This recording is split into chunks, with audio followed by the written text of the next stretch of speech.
meus amigos e irmãos, que a graça e a paz do nosso Senhor e Salvador Jesus esteja com cada um de nós.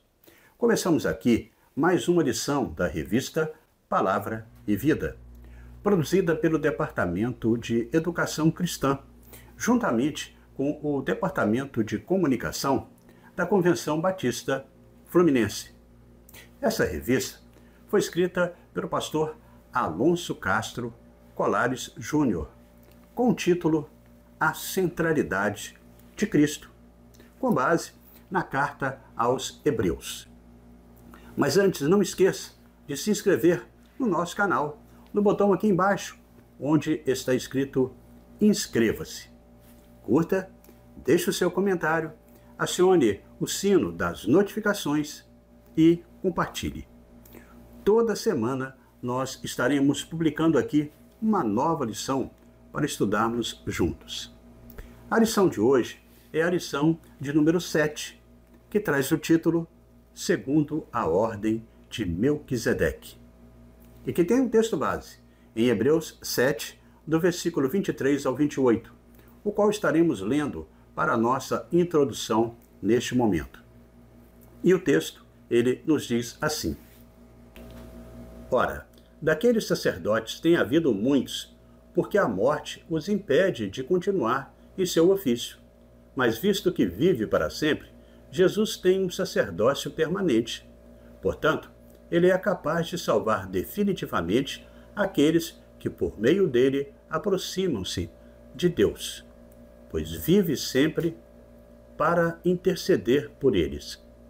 É de um sumo sacerdote como este que precisávamos, santo, inculpável, puro, separado dos pecadores, exaltado acima dos céus.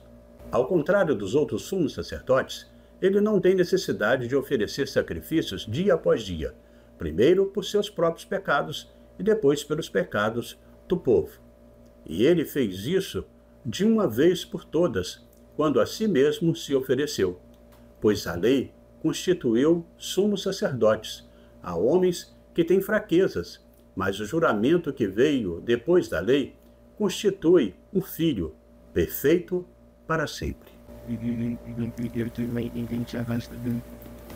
Bem, irmãos, o objetivo da lição dessa semana é o de compreender a superioridade e a eternidade do sacerdócio de Cristo, reconhecendo-o como o sumo sacerdote perfeito, que garante a nossa salvação e nos incentiva a viver com confiança e gratidão. Também tem como objetivo explicar o aspecto tipológico de Melquisedeque e destacar a natureza do sacerdócio de Cristo, como também expor os atributos do sacerdócio do Senhor Jesus. Mas antes, no entanto, eu quero agradecer aos irmãos que têm aí nos enviado mensagens de todo o Brasil e não somente aqui da área da Convenção Batista Fluminense. Em especial, eu quero mandar o meu abraço para Cirlei Lemos, da Igreja Batista em Cubatão, que fica na cidade de Itaperuna. Um abraço para o pastor Rômulo Vinícius Dias, daquela igreja. Meus cumprimentos agora vai para Marlúcia Cunha, que é da Igreja Batista de Euclidelândia, em Cantagalo. Um abraço também para Ana Maria Medeiros Teixeira, da Primeira Igreja Batista de Sampaio Correia, que fica lá em Saquarema. Um abraço para o pastor Salvador. Quem também nos acompanha é o pastor Edir Finamor, da Igreja Batista Paz no Vale, em Itaperuna. Um abraço para os irmãos daquela querida igreja. Meus cumprimentos agora vai para Cleusa Santos Sanches, da Primeira Igreja Batista em Itaucara. Um abraço para o pastor Sauri Alvarenga dos Santos. Quando você mandar aqui o seu recado, não esqueça de colocar de onde você é e qual a igreja que pertence. E também não se esqueça de se inscrever aqui no nosso canal e também verificar se ainda está inscrito. Bem, irmãos, na lição anterior, nós refletimos sobre a importância do progresso na vida cristã e da fé, que produz perseverança. Concluímos que essa fé produz firmeza e serenidade em meio às provações e privações desta vida. Como dissemos no início, refletiremos sobre um importante símbolo acerca da obra de Jesus nessa lição de hoje. O autor da carta aos Hebreus, ele menciona 6 vezes em sua carta que Cristo é o sumo sacerdote segundo a ordem de Melquisedeque. Dessa forma, nós iremos, com o nosso estudo de hoje, pontuar o sacerdócio do Senhor Jesus como superior à ordem levítica. E que, por isso, ele teve autoridade para inaugurar uma nova ordem. Assim, ao estudarmos a lição de hoje, poderemos demonstrar biblicamente a natureza da superioridade do sacerdócio de Jesus Cristo. O estudo, então, deste capítulo 7 da carta aos Hebreus nos ensinará que o sacerdócio de Jesus Cristo foi superior quanto ao serviço. E dessa maneira, nós poderemos expressar a importância teológica do sacerdócio do Senhor Jesus. E é sobre esta tão importante tarefa que estaremos aprendendo sobre a doutrina do sacerdócio de Jesus. Doutrina esta muito importante para o nosso crescimento e em relação aí ao conhecimento da doutrina da salvação. Pois como sumo sacerdote de outra ordem, a de Melquisedeque, Jesus possui um sacerdócio que é imutável, que é perfeito e eterno. É sobre este tema que nós estudaremos a partir de agora. Desta maneira, chegamos ao primeiro tópico da nossa lição, e que traz o título Quem foi Melquisedeque? E por que isso é importante? Quem foi Melquisedeque? E por que isso é importante? Neste tópico, nós veremos que o autor da carta aos Hebreus, ele fará uma espécie de introdução ao sacerdócio de Jesus. Assunto que de agora em diante vai ocupar a atenção do autor neste capítulo 7. Ele vai usar o texto de Salmos 110, no verso 4, como suporte aí da sua argumentação. Quando o salmista ele registra que o Senhor jurou não se arrependerá. Tu és sacerdote para sempre, segundo a ordem de Melquisedeque. No último verso do capítulo 6, após sustentar que unicamente a fé em Jesus Cristo é capaz de fazer o salvo perseverar em meio ao sofrimento e à vida, o autor da carta aos Hebreus ele conclui com uma frase que, em um primeiro momento, nos parece difícil de compreender. Jesus, o mediador para sempre na nova aliança com Deus aí, e consumou a sua obra para sempre. Assim, ele é o sacerdote segundo a ordem de Melquisedeque, como ele deixou claro no último versículo. O que o autor da carta ele desejava mostrar com essa expressão? Na verdade, o autor da carta aos Hebreus está fazendo menção a este Salmo 110 que lemos, versículo 4, que afirma que o Senhor jurou e não voltou atrás. Você é sacerdote para sempre, segundo a ordem de Melquisedeque. Essa expressão faz parte de um salmo messiânico, escrito por Davi. Isso é, atribuído ao Messias, o qual sustenta que o enviado de Deus assumiria 2 atribuições distintas às atribuídas de rei e sumo sacerdote para sempre. Mas afinal, quem foi Melquisedeque? E qual a sua relação com a vida e obra de Jesus? A questão, para que entendamos melhor, está em ser sacerdote com realeza. O autor ele destaca que Melquisedeque era um sacerdote-rei. Como sacerdote, ele recebeu dízimos de Abraão e, como rei, governava sobre Salém. A breve história do rei Melquisedeque é registrada no livro de Gênesis, no capítulo 17, entre os versos 17 e 20. O contexto dessa passagem diz respeito a uma guerra entre 4 reis contra outros 5. Por conta dessa guerra, Ló, sobrinho de Abraão, ele é capturado. Isso força Abraão a entrar naquela guerra. Após sair vitorioso, o rei de Salém e sacerdote do Deus Altíssimo, como diz o texto, de nome Melquisedeque, ele vem ao encontro de Abraão com pão e vinho e abençoa Abraão. Por sua vez, o patriarca, ele, em reconhecimento, ele entregou o dízimo de tudo. Embora os reis tivessem alguma participação aí no culto da antiga aliança, como podemos ver em 2 Samuel 6:12 a 14, e também no livro de 1 Reis 3, de 4 a 15, e no capítulo 9, do versículo 25 também. Todavia, a função sacerdotal levítica de oferecer sacrifício e representar o povo diante de Deus cabia somente aos sacerdotes, como registra 1 Samuel 13, de 9 a 13, e no livro de 2 Crônicas 26, de 13 a 18. Eles não eram reis. A ordem do sacerdote levítico não previa a existência de um sacerdote rei. A existência de um sacerdote rei, portanto, no contexto bíblico, só poderia acontecer se este fosse de outra ordem. Jesus, que era da tribo de Judá, é levantado por Deus como sumo sacerdote segundo essa nova ordem, da qual Melquisedeque é o tipo, como já indicava o Salmo 110:4.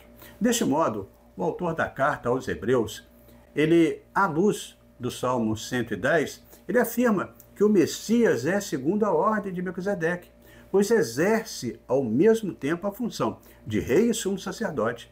Ele inicia o seu argumento no capítulo 7, mostrando que o significado do nome Melquisedeque quer dizer rei de justiça e de Salém, que é o antigo nome da cidade de Jerusalém, morada da paz.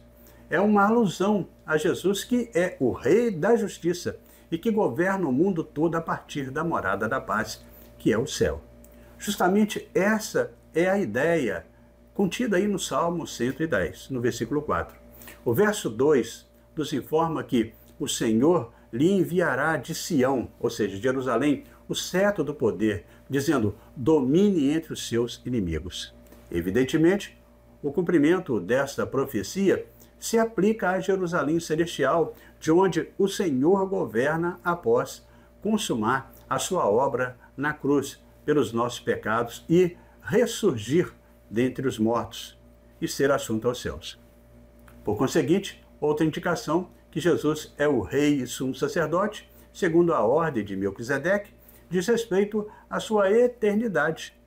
O autor da carta aos Hebreus, ele indica em verdade que, no verso 3, que sem pai, sem mãe, sem genealogia, ele não teve princípio de dias, nem fim de sua existência.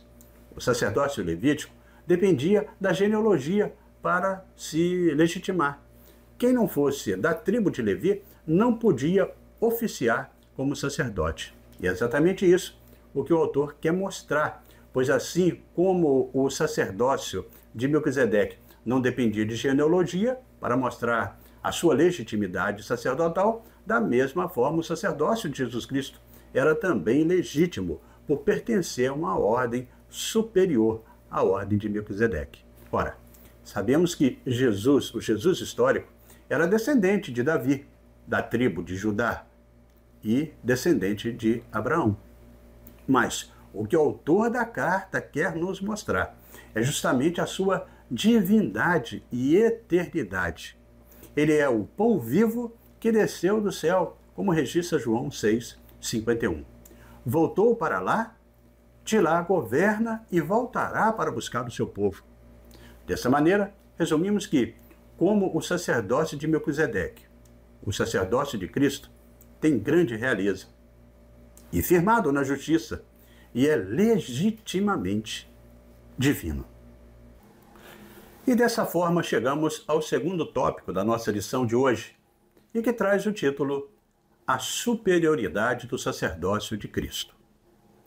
A superioridade do sacerdócio de Cristo. Neste tópico, nós estaremos continuando a compreender um pouco mais do sacerdócio de Jesus Cristo e a sua excelência. À luz dessa preciosa verdade que vimos até agora, nesta nossa lição, e, sobretudo, daquele encontro entre Abraão e Melquisedeque, registrado no livro de Gênesis, como vimos também, o autor da carta, ele quer demonstrar aos irmãos hebreus e a nós também o profundo significado espiritual que evidencia a superioridade do sacerdócio de Cristo sobre o sacerdócio levítico, isto é, o sacerdócio da antiga aliança. Como vimos, o sacerdócio de Cristo é segundo aí a ordem de Melquisedeque, e que significa que Cristo ele é anterior a Abraão, a Levi e aos sacerdotes levíticos, e maior que todos eles. As Escrituras mencionam também que o rei de Salém não tinha pai nem mãe, e que não significa aí que Melquisedeque literalmente não tivesse os seus pais, nem parentes, nem que era um anjo. Significa tão somente que as Escrituras não registram a sua genealogia e que nada aí diz respeito do seu começo e do seu fim. Por isso serve como o tipo de Cristo, ou seja, eterno, cujo sacerdócio nunca terminará. No contexto da antiga aliança, os sacerdotes só podiam ser, como vimos, descendentes de Levi, um dos filhos de Jacó, bisneto de Abraão. Qual é a questão que está em vista? A grande dúvida era a seguinte: se Jesus é o nosso grande sumo sacerdote, se Jesus é de fato o sacerdote absoluto, que pode trazer aí a oferta plena, o sacrifício perfeito diante de Deus, se Jesus é aquele que adentrou ao santuário celestial, como é que ele pode ser sacerdote se ele não fazia parte da tribo sacerdotal que é a de Levi? Como sabemos, e vimos até aqui, o sacerdócio levítico começou com um dos descendentes de Levi, que foi Arão. E assim está registrado em Êxodo 28 e 29 também. Somente eles poderiam ministrar no tabernáculo. E a partir do reinado de Salomão, vemos eles no serviço no templo, conforme 2 Crônicas 5. Mas o autor da carta aos Hebreus, ele vai argumentar, demonstrando com muita clareza e também relembrando um fato histórico, e que eles entendiam muito bem, que Melquisedeque era superior aos descendentes da tribo de Levi, pois estes ainda nem existiam quando Abraão assim encontrou. O ancestral deles encontrou com o rei de Salém. Da mesma forma, assim como na antiga aliança, os levíticos recebiam os dízimos dos filhos das demais tribos de Israel, isso é, dos filhos de Jacó, neto de Abraão. Este é o maior ancestral do povo de Israel. Ele reconheceu a grandeza de Melquisedeque bem antes e lhe entregou também o dízimo. Assim, o autor conclui este argumento, mostrando que, com a atitude do patriarca, até os seus descendentes levitas entregaram também o dízimo a Melquisedeque na pessoa de Abraão, porque Levi, por assim dizer, já estava no corpo de Abraão quando Melquisedeque foi ao encontro dele. E assim, o escritor bíblico ele registra em Hebreus 7:10, quando diz: pois quando Melquisedeque se encontrou com Abraão, Levi ainda estava no corpo do seu antepassado. Ou seja, Abraão iria gerar Isaque, que por sua vez geraria Jacó, e que este seria pai de Levi, que daria origem aí à tribo sacerdotal. Entretanto, qual a relação de toda essa história com a pessoa e obra de Jesus Cristo? Muita, e muitos sentidos aí. Não é sem razão que o autor da carta aos Hebreus, assim como Davi, quem atribui aí o Salmo 110, diz respeito ao fato de que o Messias, Jesus Cristo, não era descendente da tribo de Levi, mas de Judá, a mesma do rei Davi. Jesus, então, desta forma, é o rei da paz e o mediador da aliança entre o homem e Deus. Portanto, o verdadeiro e único sumo sacerdote, assim como Melquisedeque o foi. Por fim, da mesma forma como os hebreus não sabiam quais seriam os ancestrais de Melquisedeque e quem o sucedeu no sacerdócio de Cristo, também o Filho de Deus, do Deus vivo, governa do lugar e num tempo da sua ancestralidade, e que não são contados. Por isso, Jesus Cristo é eterno sumo sacerdote, segundo a ordem de Melquisedeque. Assim, o autor bíblico, ele pontua este fato na história do povo hebreu e também na promessa, indicado aí no livro dos Salmos, no capítulo 110, no versículo 4 deste capítulo. Desta maneira, o autor da carta aos Hebreus, ele queria mostrar para os seus destinatários que este fato deve ser visto como um contraste entre o sacerdócio levítico e o de Melquisedeque. O sacerdócio levítico, ele dependia da genealogia para legitimar. E quem não fosse da tribo de Levi não poderia ser sacerdote. E é exatamente isso que o autor quer mostrar. Pois assim como o sacerdócio de Melquisedeque não dependia da genealogia para mostrar a sua legitimidade sacerdotal, da mesma forma, o sacerdócio de Cristo era também legítimo por pertencer a uma ordem superior, a ordem, então, de Melquisedeque. Assim a gente fica bem entendido. E assim chegamos ao terceiro tópico da nossa lição, e que traz o título A Eternidade da Obra de Cristo.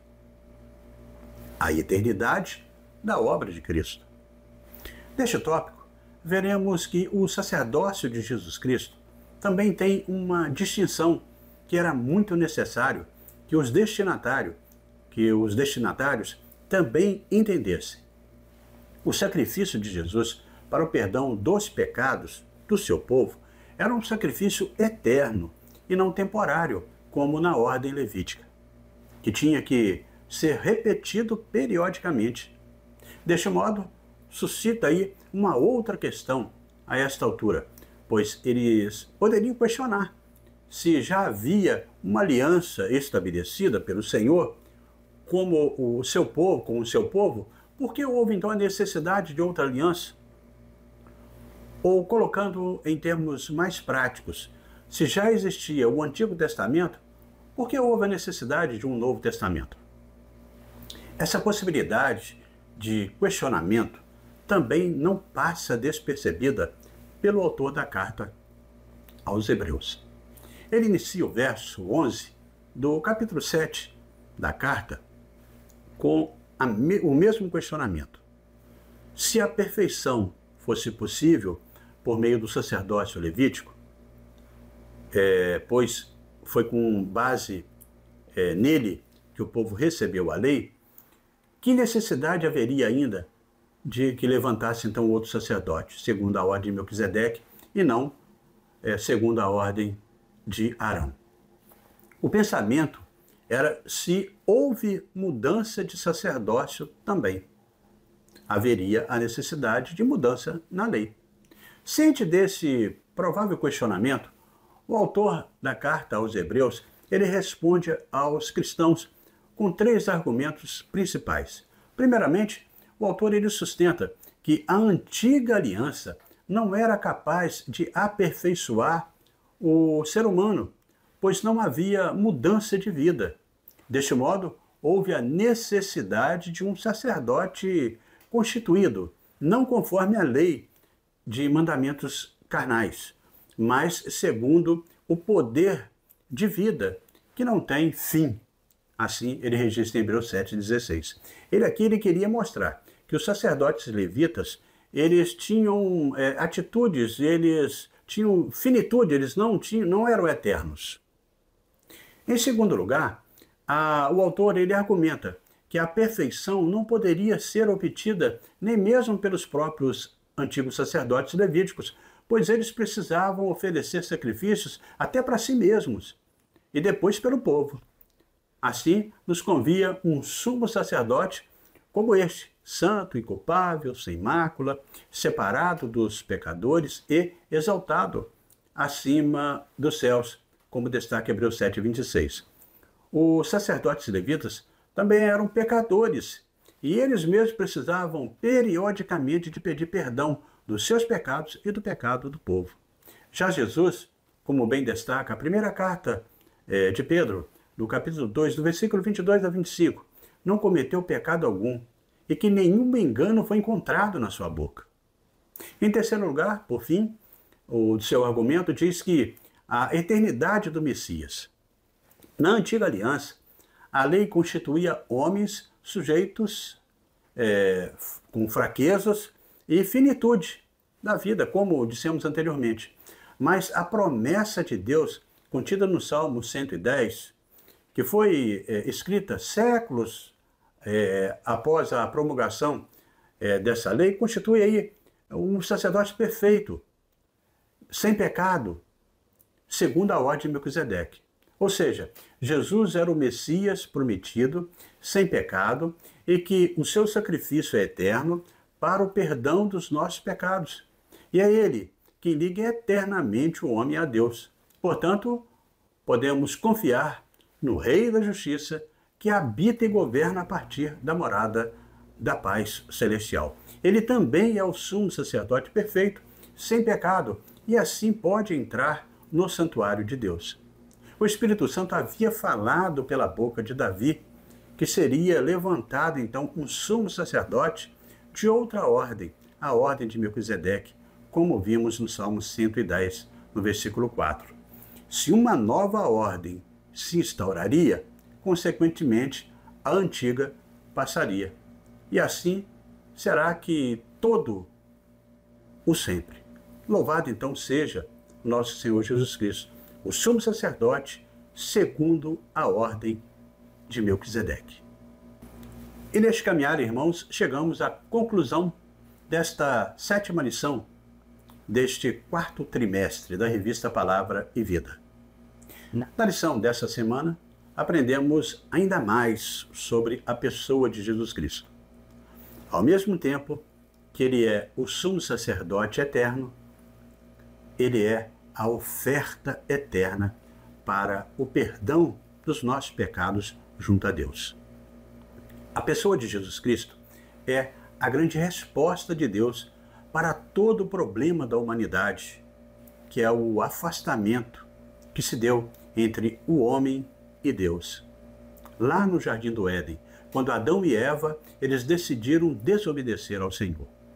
Jesus, totalmente humano, e mesmo sem pecar, foi capaz de entender sobre o pecado e o mal que ele faz na humanidade.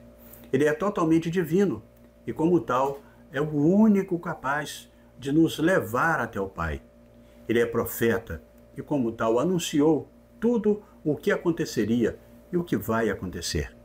Ele é o nosso sumo sacerdote eterno, pois se apresentou como sacrifício vivo, perfeito, eficaz e perene para o perdão das nossas transgressões, para sempre.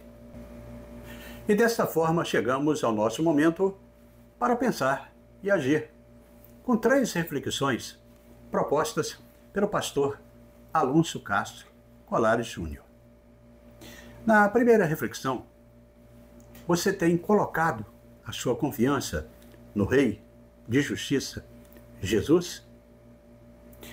Na segunda reflexão, você já se sentiu diminuído por alguém que se sentiu superior por entender que era mais espiritual?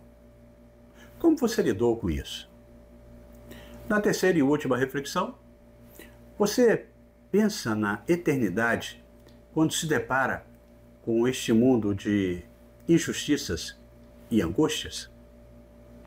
Que você possa reunir com os seus irmãos na escola bíblica dominical ou até mesmo durante a semana e compartilhar uns com os outros sobre estas questões para o amadurecimento aí de cada um com as experiências apresentadas. Assim, nós estudamos hoje, aqui no nosso canal, o capítulo 7 de Hebreus, que falou sobre o sacerdócio absoluto de Jesus Cristo, o nosso Senhor e Salvador. A grande lição que aprendemos foi a que surge aí no versículo 25, que diz: portanto, ele é capaz de salvar definitivamente aqueles que por meio dele aproximam-se de Deus, pois vive sempre para interceder por eles. A grande verdade é que Cristo intercede por nós diante de Deus. Certamente, nos sentimos muitas vezes desanimados e até mesmo aborrecidos. Sabemos de nossas fraquezas, de nossos erros, dos nossos pecados, e muitos até ficam frustrados na vida cristã. Mas a nossa grande bênção é isso. Não podemos esquecer Jesus, o sacerdote perfeito, e que é para sempre. Ele agora está diante do Pai, intercedendo por mim e por você. Ele é o caminho, ele é a verdade e a vida, que nos aproxima do Pai, nessa intercessão em favor das nossas vidas. E é essa verdade que enche os nossos corações de tranquilidade e confiança. Não se esqueça, Jesus, o sacerdote absoluto, intercede por você e por mim. Isso nos garante o nosso acesso até o nosso Pai. E assim, amigos e irmãos, terminamos mais uma lição da revista Palavra e Vida. Mas antes de você sair, convido você a se inscrever e ver se ainda está inscrito aqui no nosso canal. No botão aqui embaixo, onde está escrito inscreva-se. Curta, deixe o seu comentário, acione o sino das notificações e compartilhe aí com os irmãos da sua igreja no WhatsApp, para que mais pessoas também possam desfrutar do conteúdo para a edificação de cada um na aprendizagem da Palavra de Deus. Na próxima semana, estaremos estudando a lição de número 8, com o título O Mediador de Superior Aliança. Estaremos publicando aqui esta nova lição, se Deus assim nos permitir.